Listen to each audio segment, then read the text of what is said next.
As we finally left the train station from Briviesca, the looming sense of dread began to disappear, but there was still a feeling of uncertainty of what was next. It felt like such a relief just to be heading somewhere. Leaving Briviesca though, everything outside the window looked quiet and sun-bleached. Wide open fields stretching out for miles, the kind of golden farmland that never seems to end. Ever so often there'd be a small farmhouse, a cluster of warehouses, or a patch of sunflowers breaking up the dry tones. The landscape here is simple but really beautiful in its own way. Just rolling hills, dirt roads, and that warm light that makes everything look softer. You pass through these little towns that almost feel frozen in time. A few buildings, empty streets, nothing moving except the heat. It's the sort of scenery that makes you slow down and just take it all in.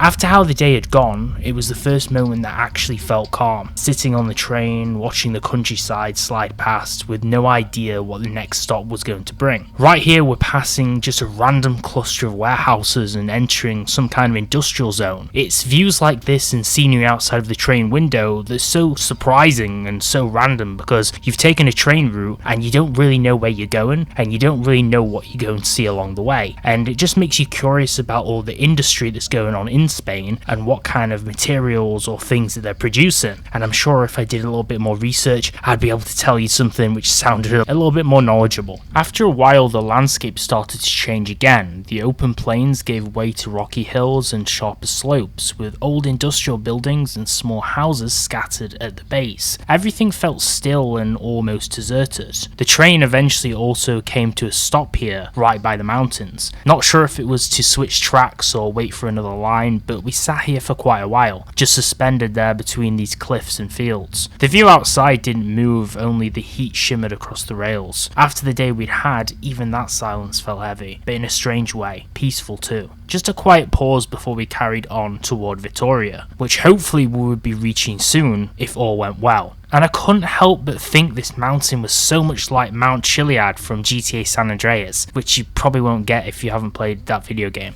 GTA is a location called Mount Chiliad. It's like a mountain. It kind of reminds me a bit of it. As we started to move again in the train and trace along the edge of the mountain, small clusters of houses sit below the cliffs, some of them built from old stone, some painted over in lighter shades. There's almost no one around, or at least in sight, just sunlight cutting across the walls and the quiet rhythm of the train passing through another forgotten village. It's interesting to see these small communes that you'll never actually get to really explore. Just past the small village, the route cuts right along the base of the mountain. You can see cars weaving in and out of the tunnels built straight into the rock. It's kind of wild how the highway just snakes through the cliffside like that. Then all of a sudden the terrain shifts again into more green, more open terrain. Spain's landscape changes fast. One minute it's dry and flat and the next it feels like you're somewhere completely different. And we've got to appreciate the architecture of the tunnel. Anyway, after more of these tan style hay fields, we approach some kind of huge manor building, probably owned by some rich Spanish oligarch or something. I'm not sure what kind of private events go on here, but they had a huge massive pool and acres upon acres of land by the mountain. So that definitely had me intrigued and I wish I would have been able to explore this. You do have to appreciate Spain's diverse terrain and natural open landscape. It kind of reminded me of the savannah. Anyway, as we came in, we started to approach our next stop, which didn't happen to be Vitoria. This actually happened to be none other than Miranda. Now, if you're wondering where on earth is Miranda and what is there, because I haven't explained it, well, we're going to get into that momentarily. And I'm sure this city's great and a lot less insidious than it seemed to us.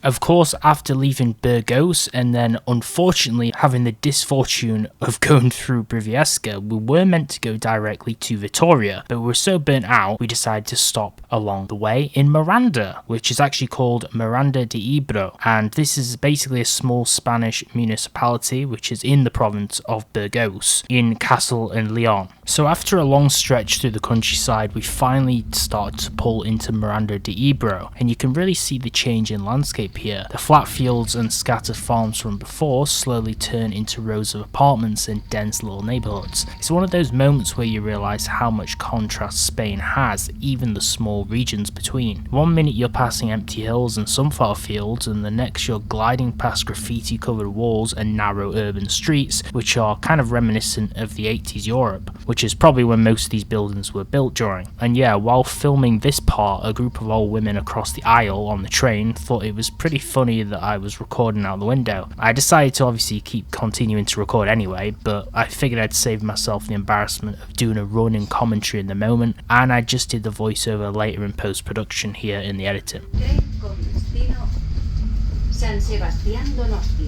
These are all kind of small last minute stops to break up our journey along the way, and we don't really seem to do any research about them beforehand, which kind of comes as a surprise and sometimes a shock. Right, we're in Miranda de Ebro is the name of this town, so we've just kept on going and we've just ended up here instead. We managed to get a train here, so we'll see where to go next. Alright, now we need to figure out where on earth we're going. To take the elevator or not to take the elevator. So we're randomly going down an elevator even though we're on the ground floor. My mum thought it was a good idea. That's 200 IQ, so I don't know if we're going to car parking, but he's literally took us down the steps. This is anticlimactic. He's took us down the steps into like an abandoned looking subway where there's probably homeless here. This is definitely not where we should be going. Let's go back up the elevator. I have no clue, to be honest. Literally just took us into another elevator. So we went down, we walked about 10 yards, and now we're taking another elevator. But luckily it didn't smell of wee. Yeah, I think we're going the right way. We're literally next to apartments. Imagine being next to a train station. There's your train station. This is Miranda. I'll have to get a taxi in a minute. It's literally surrounded by apartments, isn't it? We managed to catch a taxi from the Miranda train station. Luckily there's a very active taxi rank just outside. Now my thoughts on Miranda as I'm driving around, I'm trying to show you mostly the highlights. There are quite a few modern buildings, but it does seem quite dated. You can see here on the right side is the Guardia Civil building. Este hotel es el Tudanka. Ah, see my friend. Next to it. Ah, Tudanka, see. That's next to Repsol. Cafeteria, restaurant, Sala de Juego, Hotel Tudanka. Oh, here we go. Okay. Gracias. Cards, okay. Well, they've got a coffee machine for you and a vending machine. Pretty decent selection in the hotel, isn't it? I probably won't get sandwiches from a vending machine, but they've got some nice snacks. So if you get a bit peckish, Mum, if you get a bit peckish at night time, you can always go to the vending machine, can't you? Right, floor 6, right at the end as well. Quite like how these doors look. Can we just scan? Oh, we have to insert it, don't we? I thought the door wasn't going to open though. Hey, this isn't too bad at all, is it? We've got a desk. There's 3 beds in here. It's a twin triple setup by the looks of it. Let's get the light switched on, shall we? And then do we just have to... Ah, there we go. Work our magic. It's not too bad. The TV is above the desk, but it's at the side, isn't it? And there is a fridge, so we can put our stuff in. The lady did kindly say that we could order some food as well. It was quite nice. She seemed like quite a friendly lady, didn't she? Quite a nice lady. I think she had quite good English as well. So we have got aircon. If it needs turning on, there's an aircon set up, which is good when it's hot. We've got an extra 3 single beds, so you could just get slumped in the corner and let me have the double bed, Mum. What's the bathroom saying? Don't know if that's a switch. We do have some cups. It's a bath shower in here, which isn't too bad, but it's clean. You've got your bidet as well, so I'd say it's approved. Let's check out the view. What's the view saying, boys? We're looking over some flat block. This kind of looks like an 80s England, these flat blocks, don't they? A little bit. Like a Thatcher's England or something. But this hill looks quite nice. There's views for days, and you kind of got a mountain view out here, haven't you? If you sit out here in the morning, I think it'd be quite nice. It looks quite quiet. Plus, if you go out of the hotel on the other side, there's also quite a nice view of the highway with the mountains as well. So the view in Miranda's quite nice. So we pushed ourselves another 30 minutes and we got here, didn't we, in the end? We were going to be stuck in that other town. Now I just need to figure out how to cancel the previous hotel and see if booking.com will give me the money back, because the woman didn't send a single taxi. I was stranded for like nearly 5 hours in the train station. Nobody was there in the sweltering heat. Now I'm going to have to top up on water. See if I can get a refund for the original one, but this hotel's looking quite nice so far, so I'll check the beds later. But this Miranda leg of the journey seems like it's going to be pretty good. God willing, there's no other problems from this point on. Maybe get a Burger King later or some kind of fast food, we'll have to see. Got a bit of tinned food otherwise, and then we'll hopefully move on to Victoria next, or the next leg. at some point very soon. Get my setup over here. Hopefully the Wi-Fi signal's decent. I am a little bit put off by the stains though on this desk, to be honest with you, because there are a few like stains along this wall, all over the desk and on here. Hopefully we don't have any friends in here. Check out the minibar. Oh man, the fridge is the same story as well. I don't know if I want to put anything in this fridge, to be honest with you. Oh, that's disgusting. That's disgusting. Nobody's cleaned that fridge. Doesn't smell great either, to be honest. And look, the floor's not clean, is that? The smell made me feel a bit sick. I guess it'll be fast food in here. That's actually made me feel a bit sick in the stomach though. Right, let's check the bed. Getting down some agua, my favourite verified water brand, Font Vela.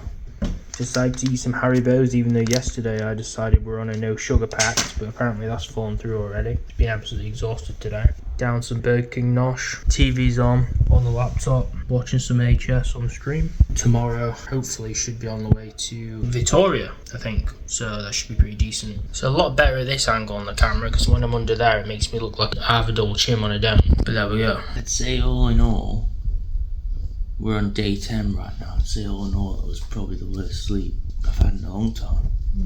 That was quite a rough sleep. I feel super tired. I mean, I've only been up about 3 or 4 minutes. We haven't got anything to eat or drink to revive us. Could go down and get a coffee from that machine, I suppose. We'll get something from the vending machine, but I don't know if we've got any euros left. I've got 5. I think I've done. I think we had 5. We get a Kit Kat and a water or something, if we can afford it. Have a coffee. One of the coffees. We need to get some more euros. So I believe it is day 10 right now. Hopefully with some luck today we'll be going to Vittoria, which should be quite nice. Now that's luckily only 20 to 22 minutes away, because we managed to do 2 legs of the journey yesterday, so we've kind of saved ourselves some time. Obviously we're not feeling great, and we've not had much sleep, so hopefully we can get at least a few days rest, or a bit of respite once we get to Vittoria. But we're starting to get pretty close to the coast now. San Sebastian's on the coast, and that's one of the next POIs, so we're getting actually quite close to the border now, to be honest. This is what the view's saying, boys, this morning.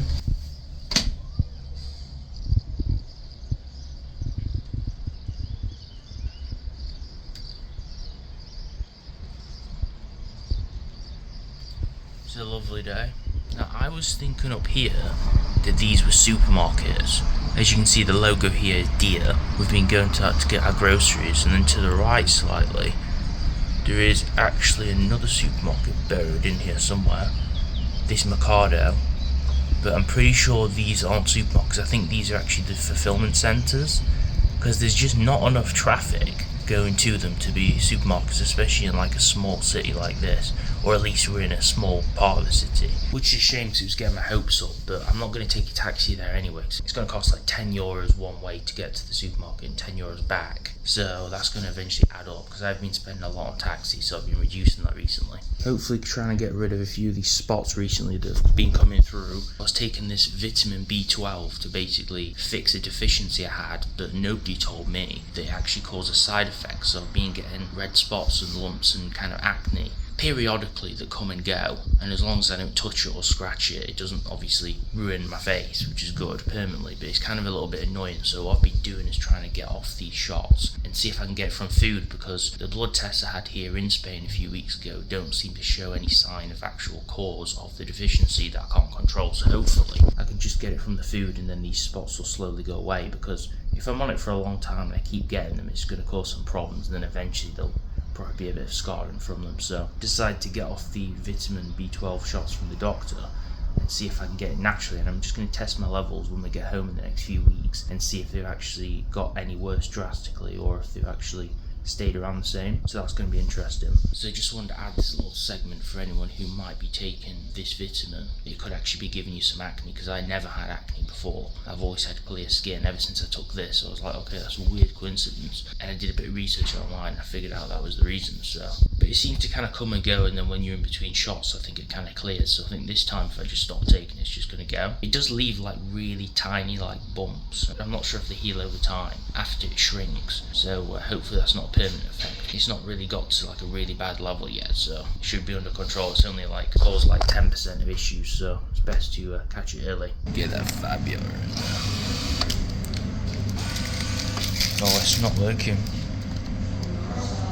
It's a real 5 as well, but it doesn't like it. Right, there it works. Right, we've got 5 credit. What we get? You get a Kit Kat. Take it in now. Take it in now, innit? Let's get this. Get this before we lose our chance. How much is the water? The water's 125, isn't it? Let's try and see if we can get some Let's get the water as well. 10, 5, 2. It won't take all the junk. Usually do.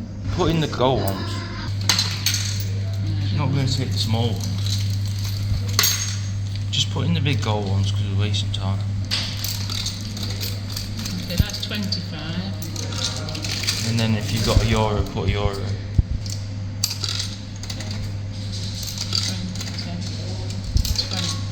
I just want 10 there. You shot yourself in the foot Hello? because you couldn't put in those small ones. What's You that? put that in. What's that? That's a 20. Okay. I'm gonna give us But you'll have 10 10 credit. back. That's fine. And is it put in 135? Yeah, put your watch. Put your watch usually does the big 55 stuff. for the water. Is that working, yeah? Yeah, you get 10 right now. Right.